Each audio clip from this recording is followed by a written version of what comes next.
You ask Tiger to solve. This deals with linear equations with one unknown.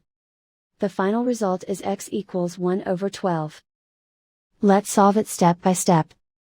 Simplify the expression. Simplify the arithmetic.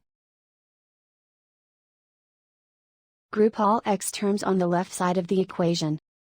Subtract x from both sides. Group like terms. Simplify the arithmetic. Group like terms. Simplify the arithmetic. Group all constants on the right side of the equation. Subtract 40 from both sides.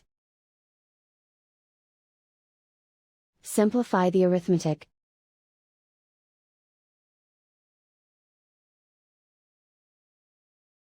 Isolate the x.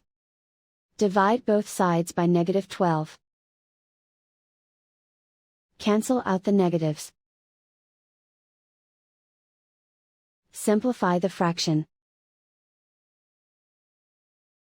Cancel out the negatives. And so the final result is x equals 1 over 12.